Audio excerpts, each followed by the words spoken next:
வணக்கம் நண்பர்களே. 2 நாளைக்கு முன்னாடி ராமாவதாரம் நிறைவு பெற்றது எப்படி அப்படின்னு ஒரு வீடியோ போட்டிருந்தேன். அந்த வீடியோவை இன்னைக்கு ப்ளே பண்ணி பார்த்துட்டு இருக்கும்போது திடீர்னு ஒரு யோசனை வந்தது.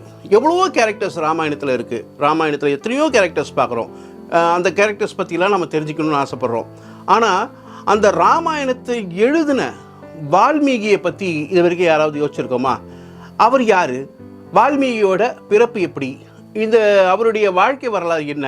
இந்த விஷயங்கள்லாம் தெரிஞ்சுக்கணும் அப்படின்னு கொஞ்சம் தேடினப்ப நிறைய கதைகள் கிடைச்சிது. அந்த கதைகளை உங்களோட ஷேர் பண்ணிக்கணும் அப்படிங்கிறதுக்காக இந்த வீடியோ. வாங்க வீடியோக்குள்ளே போயிடலாம்.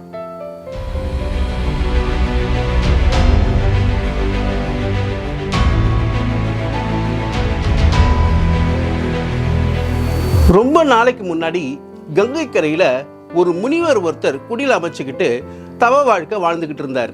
அவருக்கு ஒரு மகன். அந்த மகனோட பேர் ரத்னாகர். இந்த ரத்னாகரை அவரும் அவருடைய அந்த முனிவரும் அவருடைய மனைவியும் ரொம்ப பாசத்தோட ரொம்ப செல்லமாக வளர்த்துக்கிட்டு இருக்காங்க. அப்படி இருக்கும்போது அது காட்டுப்பகுதி இல்லையா, கங்கை கரை அப்படின்னும் போது அது காட்டுப்பகுதி. அதனால் ரொம்ப ஜாக்கிரதையாக பார்த்துட்டு இருப்பாங்க. ஒரு நாள் என்ன ஆகுது, இந்த ரத்னாகர் வழி தவறி காட்டுக்குள்ளே போயிடுறாரு. காட்டுக்குள்ளே அப்படியே ஏதோ தேடிக்கிட்டே போனவர் திரும்ப வர்றதுக்கு அவருக்கு வழி தெரியல. குடிசைக்கு வர முடியல, குடிலுக்கு வர முடியாமல் அங்கேயே காட்டுக்குள்ளேயே வழி தெரியாமல் சுற்றிக்கிட்டு இருக்காரு. அவர் ஒரு கட்டத்துக்கு மேலே, சின்ன பையன் இல்லை, ஒரு கட்டத்துக்கு மேலே அப்பா அம்மா காணோம் அப்படின்னு அழ ஆரம்பிக்கிறாரு. அவர் ரொம்ப அழுதுகிட்டே இருக்கார். அப்போ அந்த வழியாக ஒரு வேடன் ஒருத்தன் வரான். ஒரு காட்டு மிருகங்களை வேட்டையாடுறதுக்காக வந்த ஒரு வேடன் ஒரு மானை துரத்திக்கிட்டே வரான். அந்த மானை கொண்டுட்டு அதை தூக்கி தோளில் போட்டுக்கிட்டு அவனுடைய குடிசையை நோக்கி போகலாம் அப்படின்னு போகும்போது இந்த குழந்தைய பார்க்குறான். இந்த குழந்தை தனியாக நின்று அழுதுகிட்டு இருக்கான். இவன் கிட்ட வந்து, தம்பி யார் நீ, என்னாச்சு உன் பிரச்சனை, என்ன யார் நீ அப்படின்னா இவனுக்கு சரியாக சொல்ல தெரியல. அப்பா பேர் கூட சொல்ல தெரியல. சின்ன பையன், அப்பா பேர் கூட சொல்ல தெரியல, அம்மா பேர் சொல்ல தெரியல, நான் யார், எங்கேருந்து வரேன், நான் எங்கே இருக்கேன், எதுவுமே சொல்ல தெரியல. இவனுக்கு ரொம்ப பாவமாயிடுது. என்னடா இந்த பையன் இப்படி இருக்கானே அப்படின்னு. அதே நேரத்தில் இந்த வேடனுக்கும் வந்து குழந்தை இல்லைன்னு ரொம்ப நாளாக ஒரு ஏக்கத்தோடையே இருந்துருக்கான். சரி, இந்த குழந்தைய பார்த்தா அவ்வளோ அழகாக அவ்வளோ தேஜஸாக இருக்கான். சரி, இந்த குழந்தைய நாம் கொண்டு போவோம், கொஞ்ச நாள் வளர்க்கலாம், அதுக்கப்புறம் அவங்க அப்பா அம்மா வந்து கேட்டாங்கன்னா அவன் கூட அனுப்பிச்சிடலாம் அப்படின்னு ஒரு முடிவு பண்ணி அந்த குழந்தையும் அவன் கூட கூட்டிக்கிட்டு காட்டுக்குள்ளே போகிறான். முனிவர் இருந்தது கங்கை பகுதி, இவன் இருக்கிறது வனப்பகுதி. அங்கே வனப்பகுதிக்கு இவன் போயிடுறான்.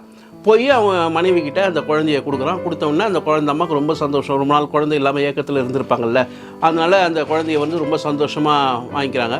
வாங்கிட்டு அவங்க ரொம்ப செல்லமாக அந்த குழந்தைய வளர்த்துக்கிட்டு இருக்காங்க. இங்கே இந்த முனிவர் ரத்னாகர் காணோம் அப்படின்னு சொல்லி எங்கெங்கேயோ தேடி பார்க்குறாரு, எங்கேயும் காணோம். ஒரு கட்டத்தில் அவங்க என்ன முடிவுக்கு வராங்கன்னா, ஏதாவது ஒரு காட்டு விலங்கு வந்து அவரை இழுத்துட்டு போயிருக்கோம் உணவுக்காக அப்படிங்கிற மாதிரி ஒரு முடிவுக்கு வந்துட்டு அவங்க சோகத்திலே இருக்காங்க. இப்படியே இருக்கும்போது இந்த பையன் வந்து இங்கே வேட்டைக்காரனோட வந்துட்டான் இல்லையா. ஒரு நாள் என்ன ஆகுது, வழக்கம் போல் அந்த வேட்டைக்காரன் வந்து வேட்டைக்கு கிளம்பும்போது இந்த பையன் அதுக்குள்ளே கொஞ்சம் வளர்ந்துடுறான். அந்த பையன் வளர்ந்தவுடனே நான் அப்பா கூட தான் இருக்கணும், அப்பா கூட போகணும். வழக்கமாக நம்ம வந்து பசங்க அப்பா வேலைக்கு போகும்போது நானும் கூட போகிறேன் அப்படின்னு சொல்லி அடம் பிடிப்பாங்கல்ல, அதே மாதிரி இந்த பையனும் வந்து அப்பா கூட போகணும் அப்படின்னு சொல்லி ஒரே அடம் பிடிக்கிறான். அவங்க அம்மா எவ்வளோ சொல்லி பார்க்குறாங்க, அவன் கேட்குற மாதிரி இல்லை. அவங்க அப்பா என்ன பண்ணுறாரு, சரி ஆனதாகட்டும், எப்படியும் நம்ம பையன் வந்து நம்ம தொழிலுக்கு தானே, கிட்டத்தட்ட அவங்க பையனாகவே முடிவு பண்ணிட்டார், நம்ம பையன் நம்ம தொழில் தானே செய்யணும் அப்படின்னு சொல்லிட்டு அவனையும் கூட கூட்டிகிட்டு போகிறார். கூட்டிகிட்டு போய் வேட்டையாடும்போது இவனுக்கு வந்து அந்த அம்பு ஈகிறது, அந்த வில்லு, அந்த கத்தி கோடாரி இதெல்லாம் ரொம்ப பிடிச்சிருக்கு இந்த பையனுக்கு. இந்த பையனை வந்து அப்போ நானும் அந்த வில்லு விடுறேன்ப்பா அப்படின்னு சொல்லிட்டு வில்லை வாங்கிட்டு ஒரு அம்பு வச்சு விட்டு பார்க்குறான். அவனுடைய இது என்னென்னா, குறி தவறாமல் போகுது. அவன் வைக்கிற குறி ஒன்று கூட தவறவே மாட்டாங்க, மிஸ் ஆகாமல் அவன் எங்கே எய்ம் பண்ணுறானோ அதே இடத்துல டார்கெட் ஆகுது. இதெல்லாம் பார்த்து இவனுக்கே ஆச்சரியமாக இருக்குது. உனக்கு இயற்கையாகவே வந்து வேட்டையாடுற திறமை இருக்குது, நீ மட்டும் வேட்டைக்காரனாக மாறினா பெரிய வேட்டைக்காரனாக மாறுவ அப்படின்னு சொல்லிட்டு அவனுக்கு வேட்டைக்கு பயிற்சி கொடுக்க ஆரம்பிக்கிறான். வில் பயிற்சி, வால் பயிற்சி எல்லாம் கொடுக்க ஆரம்பிக்கிறான். இவன் பெரிய பலசாலியாக வளர்கிறான் இந்த பையன். ஒரு கட்டத்தில் இந்த பையன் வளர்ந்து வாலிபன் ஆகிறான். வாலிபன் ஆகணுன்னு இந்த பையனுக்கு வந்து ஒரு கல்யாணம் பண்ணி வைக்கணும் அப்படின்னு முடிவு பண்ணி அவங்களுடைய இனத்திலேயே ஒரு பொண்ணை பார்த்து கல்யாணம் பண்ணி வைக்கிறாங்க. பக்கத்தில் இருக்கிற இன்னொரு வனப்பகுதியில் இருக்கிற ஒரு குழுவில் இருந்து ஒரு சிறந்த பெண் ஒன்று தேர்ந்தெடுத்து, அழகான பெண், ரொம்ப நல்ல குணவதி அப்படிங்கிற மாதிரி தேர்ந்தெடுத்து அந்த பையனை வந்து அந்த பையனுக்கு கல்யாணம் பண்ணி வைக்கிறாங்க. இவனும் சந்தோஷமாக வாழ்ந்துக்கிட்டு இருக்கான். இவனுக்கு கூடிய சீக்கிரம் குழந்தைகள்லாம் பிறக்குது. குடும்பம் பெருசாகிட்டே போகுது. இவன் வந்து எப்போ போல் அப்பா வந்து கொஞ்சம் வயசாகி போச்சு, அதனால் அவர் வீட்டில் இருக்க ஆரம்பிச்சிட்டாரு. இவன் தான் வேட்டைக்கு போய் வேட்டையாடி அந்த மிருகங்களை கொண்டு வந்து குழந்தைங்களுக்கு, மனைவிக்கு, அப்பா அம்மாவுக்கு எல்லாருக்கும் சாப்பிட கொடுக்குறான். அப்படி வாழ்ந்துக்கிட்டே இருக்கான். ஒரு நாள் ஒரு கட்டத்துக்கு மேலே என்ன ஆகுதுன்னா, காட்டில் வந்து விலங்குகள் வந்து குறைய ஆரம்பிச்சிடுது. சரியான வேட்டை கிடைக்கல, சரியான இறை கிடைக்காம இவன் போகிறான், மிருங்கையோட திரும்பி வர சூழ்நிலைலாம் வருது சில நேரங்களில். அப்போது வீட்டில் வந்து பசங்க பசியும் பட்டினியுமாக இருக்காங்க. அப்பா அம்மாவுக்கு இவனால் சரியாக கவனிக்க முடியல. ரொம்ப ஒரு கஷ்டமான சூழ்நிலை இருக்கும்போது ஒரு நாள் என்ன பண்ணுறான், காட்டு வழியாக ஏதாவது விலங்கு கிடைக்குமா அப்படின்னு தேடிக்கிட்டே போகும்போது, அப்போது ஒரு ஊர்லேருந்து இன்னொரு ஊருக்கு போகிறதுக்கு அந்த காட்டு வழியாக ஒரு குரூப் ஒருத்தர் வராங்க. ஒரு 4 பேர் வராங்கன்னு வச்சுக்கோங்களேன். வியாபாரிகள் வராங்க. அவங்க கொஞ்சம் இருட்டிடுது, இவங்க வராங்க. அவங்கள பார்த்த உடனே அவங்கக்கிட்ட நிறைய பொண்ணும் பொருளுமாக வச்சுருக்காங்க. மூட்டை முடிச்செல்லாம் நிறைய வச்சுருக்காங்க. இவனுக்கு ஒரு சின்ன ஒரு யோசனை, நம்ம சாப்பாட்டுக்கே வழி இல்லாமல் இருக்கும், இவங்க என்ன இவ்வளோ பொருள் எடுத்துகிட்டு போகிறாங்களே, இவங்ககிட்ட கொஞ்சம் பறிச்சுக்குவோம் அப்படின்னு சொல்லி முடிவு பண்ணி அவங்கள வந்து மடக்கி கத்தியை காட்டி மிரட்டுறான். மிரட்டி நீங்கள் இங்கேருந்து உயிரோட போகணுன்னா மரியாதையாக இருக்கிற பணத்தெல்லாம் கொடுங்க, இருக்கிற பொருள் எல்லாத்தையும் கொடுங்க அப்படின்னு சொல்லி கேட்குறான். இவன் ஏற்கனவே நல்லா ஆஜானுபாகுவாக நல்ல ஒரு 6 அடி உயரத்தில் கட்டுமஸ்தான தேகத்தோடு இருக்கானா. அவங்க வந்தவங்க வியாபாரிகள் எப்படி இருப்பாங்க, தோஞ்சி இந்த தொப்பையுமா ஒரு மாதிரியாக இருப்பாங்க இல்லையா, அவங்களால இவனை எதிர்த்து போராட முடியும் அப்படின்னு ஒரு நம்பிக்கை கூட வரல. அதனால் இவனுக்கு பயந்துக்கிட்டு என்ன பண்ணுறாங்க, ஆள் நல்ல முரட்டு மீசியெல்லாம் வச்சுக்கிட்டு ஜெய்ஜாண்டிக்காக இருக்கான். சரி இவங்ககிட்ட எதுக்கு பிரச்சனை அப்படின்னு சொல்லி இருக்கிற பொண்ணெல்லாம் கொடுத்துட்றாங்க. கொடுத்துட்டு அவங்க போயிடுறாங்க. இவன் கொண்டு வந்து வீட்டில் கொடுக்குறான். கொடுத்தோன்னா அவங்க ஒய்ஃப் கேட்குறாங்க, ஏது இவ்வளோ பொண்ணு பொருள்லாம் கொண்டு வந்திருக்கீங்களே ஏது அப்படின்னா, இந்த மாதிரி நான் வந்து வழிப்பறி பண்ணேன் அப்படின்னு சொல்லி சொல்கிறான். அந்த அம்மாவுக்கும் அவனோட ஒய்ஃபுக்கும் வந்து வேறு வழி தெரியல. ஏன்னா பசங்கள்லாம் சாப்பாடு இல்லாமல் கிடக்குறாங்க, ஏதாவது ஒன்று செஞ்சால் தானே நடக்கும். சரி நீங்கள் இதையே செய்யுங்க, இதுவே உங்களுக்கு நல்ல தொழிலாக இருக்குது, வழிப்பறியாகவே நம்ம செய்வோம் அப்படின்னு சொல்லி அந்த அம்மா சொல்கிறாங்க. இவனும் சரி அப்படின்னு ஆரம்பிக்கிறான். ஒரு கட்டத்தில் என்ன ஆகுதுன்னா, தினமும் வழிப்பறி செய்ய ஆரம்பிக்கும் போது ஒரு கட்டத்தில் பொன் கொடுக்க மாட்டேன் அப்படின்னு போராடுறவங்கள இவன் கொலையும் செய்கிறான். கொலை செய்கிறான், கொள்ளையடிக்கிறான். ஒரு ஒரு மோசமான நிலைமைக்கு அந்த பையன் ரத்னாகர் வந்து போயிடறான்னு வச்சுக்கோங்களேன். அப்படி போயிட்டுருக்கும்போது ஒரு நாள் வழக்கம் போல் காட்டில் கொள்ளையடிக்கலாம் அப்படின்னு போகும்போது அந்த பக்கம் நாரதர் வராரு. நாரதர் எப்படி இருப்பார், அவர்கிட்ட என்ன இருக்கும், பொண்ணு பொருளுமா இருக்கும். வெறும் அந்த தம்புராவும் சப்பலா கட்டியும் வச்சுக்கிட்டு அப்படியே நாராயணன் வந்துக்கிட்டே இருக்கார். அப்போ அவரை போய் மடக்கி கத்தியை காட்டி உங்ககிட்ட இருக்கிறதெல்லாம் கொடு அப்படின்னு சொல்லி கேட்குறான். அவர் சொல்கிறார், என்கிட்ட எங்கேப்பா இருக்குது, நானே ஒரு முனிவர், என்கிட்ட என்ன இருக்க போகுது, இந்த தம்புராவும் சப்பலா கட்டையும் மட்டும்தான் இருக்குது அப்படின்னு சொல்லி, இதை வச்சுக்கிட்டு நீ உனக்கும் எதுவும் பிரயோஜனப்படாது அப்படின்னு சொல்லி சொல்கிறாரு. இவன் வந்து இல்லை நீ ஏதாவது கொடுத்தா தான் ஆச்சு, இல்லைன்னா உன்னை இங்கே கொலை பண்ணிவிடுவேன் அப்படின்னு சொல்லி மிரட்டுறான். அவரும் எவ்வளோ சொல்லி பார்க்குறாருப்பா, நானே என்ன போய் கொலை பண்ணி எனக்கு என்னப்பா ஆக போகுது, பாவத்துக்கு மேலே பாவம் சேர்க்காத, நீ என்ன பாவம் சொல்கிறேன், என் குடும்பம் அப்படி வறுமையில் வாடுது, நான் பாவம் செய்கிறேன்னு சொல்கிறேன். ஆமாம் நீ பாவம் தான் செய்கிற, நீ செய்கிற தொழில் பாவ தொழில், நீ கொலைலாம் பண்ணுற, இது பாவம் இல்லையா அப்படின்னு சொல்லி கேட்க இவனுக்கே ஒரு பக்கம் யோசிக்க ஆரம்பிச்சிடுறான். ஒரு நாள் நம்ம பாவம் செய்கிறோமோ அப்படின்னு சொல்லி. அப்போ கேட்குறான், சரி எல்லா பாவத்துக்கும் ஒரு பரிகாரம் இருக்கு இல்லையா, என்னுடைய பாவம் தீரணும்னா நான் என்ன செய்யணும் அப்படின்னு நாரதர்கிட்ட கேட்குறான். நாரதர் சொல்கிறாரு, ரொம்ப சிம்பிள், நீ உன்னுடைய இப்படி கொள்ளையடிக்கிறல்ல, இந்த கொள்ளையடிக்கிற பணத்தெல்லாம் என்ன பண்ணுற, நீ என் குடும்பத்துக்காக கொள்ளையடிக்கிற பணத்தை கொண்டு போய் என் குடும்பத்துக்கு கொடுக்குறேன், அவங்க சந்தோஷமாக இருக்காங்க, அப்பா அம்மா கொடுக்குறேன், அப்பா சந்தோஷமாக இருக்காங்க, அவங்கள நல்லபடியாக பார்த்துக்கிறேன், அதுக்காக தான் கொள்ளையடிக்கிறேன் அப்படின்றான்.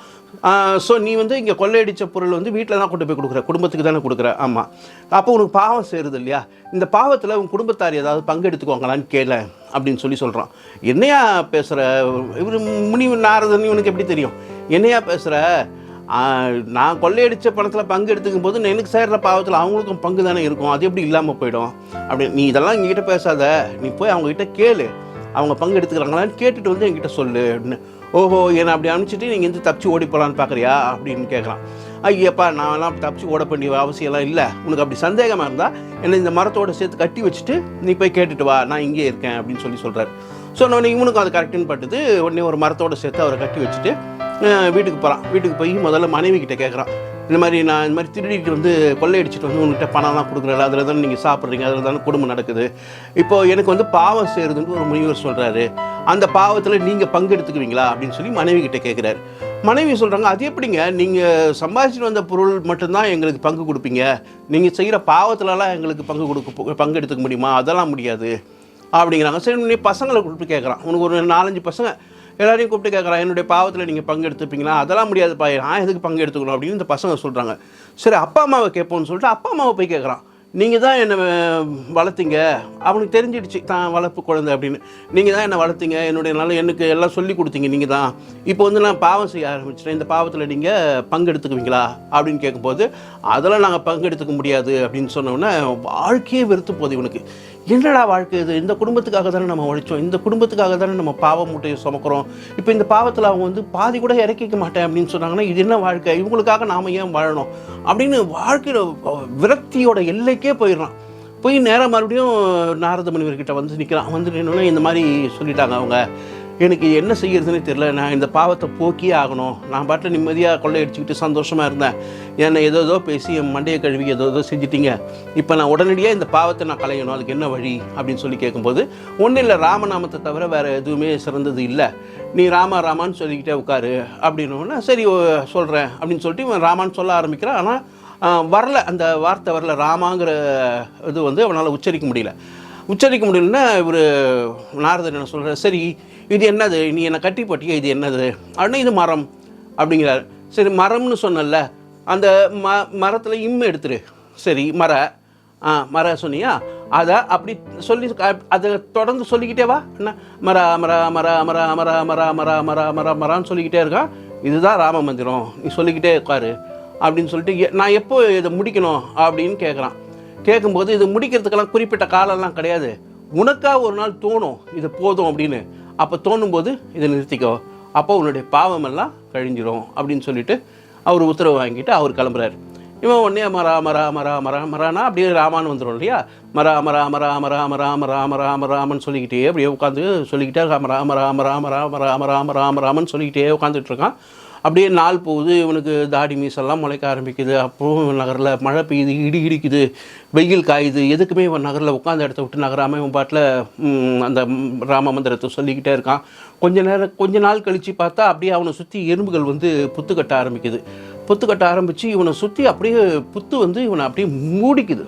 மூடி அவன் புத்துக்குள்ளேயே இவன் போயிடுறான். ஆனாலும் அந்த மந்திரத்தை சொல்கிறத இவனால் நிறுத்த முடியல, இவன் பாட்டில் சொல்லிக்கிட்டே இருக்கான்.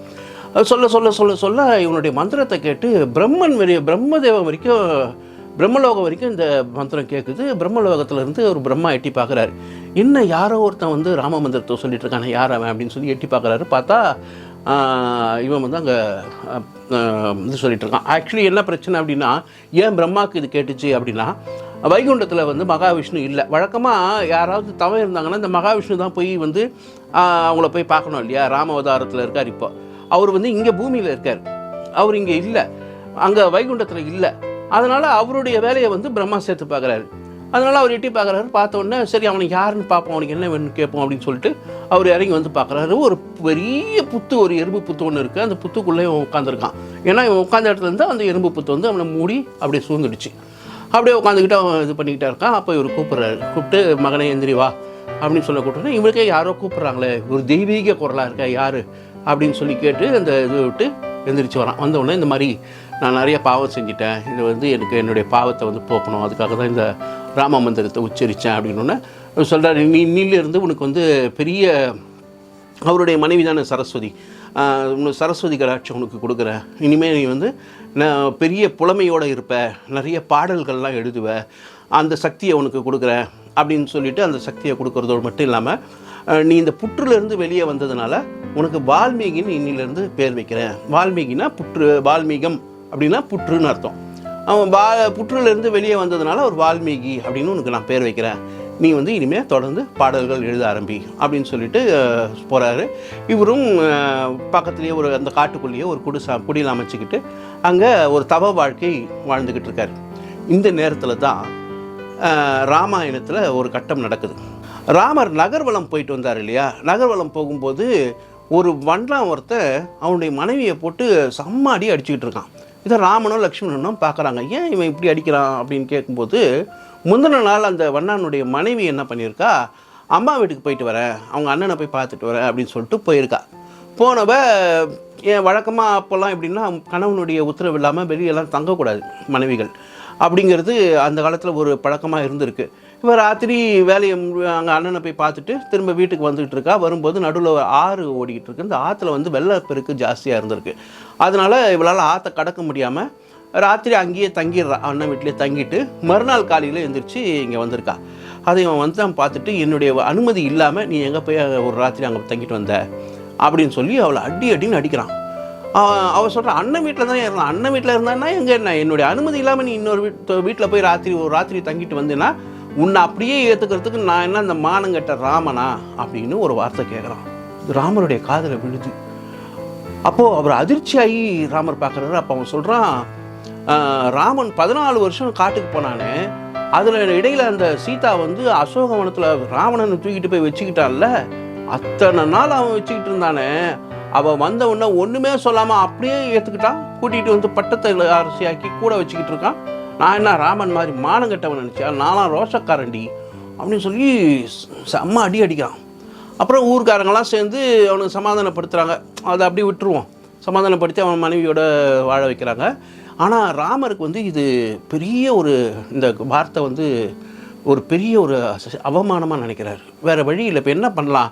இப்போ தன்னுடைய மனைவியின் பத்தினித்தன்மையை நிரூபிக்கணும், என்ன செய்யலாம் அப்படின்னு யோசிக்கிறவர், சரி அவளுக்கு ஒரு தண்டனை கொடுத்தாகணும் தன் சீதாவுக்கு அப்படின்னு முடிவு பண்ணி லக்ஷ்மணன்கிட்ட, லக்ஷ்மணா நீ வந்து உன் அண்ணியை கொண்டு போய் காட்டில் விட்டுட்டு வா, அவள் வனவாசம் போகட்டும் அப்படின்னு சொல்லி தம்பிக்கிட்ட உத்தரவு கொடுக்குறாரு.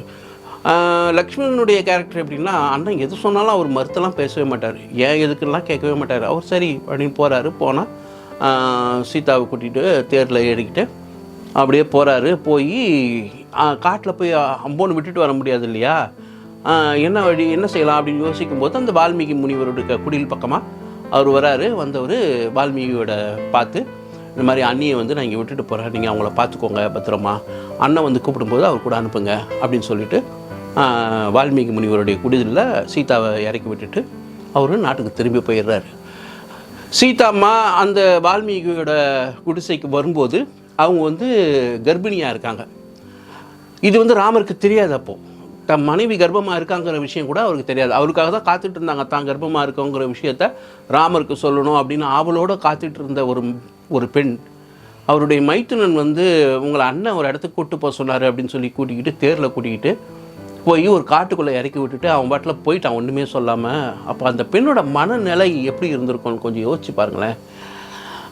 அப்படியே இருக்காங்க. அப்புறம் வால்மீகி வந்து அந்த அம்மாவை வந்து பார்த்துக்கிறாரு, நீ என் குழந்த மாதிரிம்மா அப்படின்னு சொல்லி அந்த அம்மாவை பார்த்துக்கிறாரு. அவங்க அந்த வால்மீகியோட ஆசிரமத்திலேயே சீதா வந்து பிரசவிக்கிறாங்க. லவா குசான்னு 2 குழந்தைகள் அவங்களுக்கு பிறக்கிறாங்க, ராமருடைய குழந்தைகள். அப்போது வால்மீகி வந்து சீதா கிட்ட தினம் அந்த கவிதைகள் எழுதுவார் இல்லையா, எழுதும்போது சீதா கிட்ட ராமாயண கதையை பற்றி பேச ஆரம்பிக்கிறார், ராமனை பற்றி பேச ஆரம்பிக்கிறார்.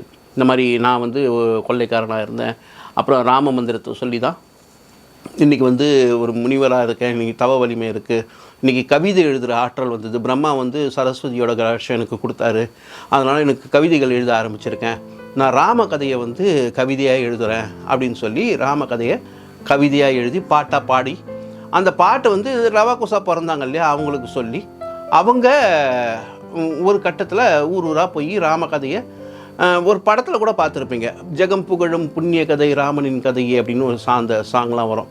அந்த மாதிரி பாட்டெலாம் பாடிக்கிட்டு அவங்க போய் ஒரு கட்டத்தில் தன்னுடைய தகப்பனுக்கே போய் அந்த கதையை சொல்கிறாங்க, ராம கதை ராம காவியத்தை தன்னுடைய தகப்பனுக்கே போய் சொல்கிறாங்க.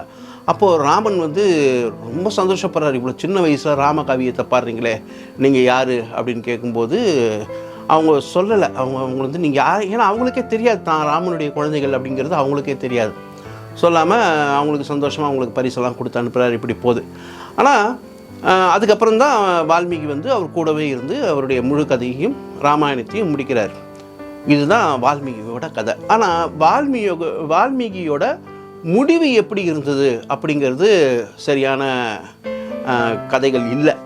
அது எப்படி நடந்தது, என்ன நடந்தது அப்படிங்கிறது தெரியல. ஆக இந்த கதையை உங்களோட பகிர்ந்துக்கிட்டதில் எனக்கு ரொம்ப சந்தோஷம். மீண்டும் வேறொரு கதையோட அடுத்த வீடியோவில் உங்களை சந்திக்கிறேன். அதுவரை உங்களிடமிருந்து விடைபெறுகிறேன். நன்றி, வணக்கம், பபாய்.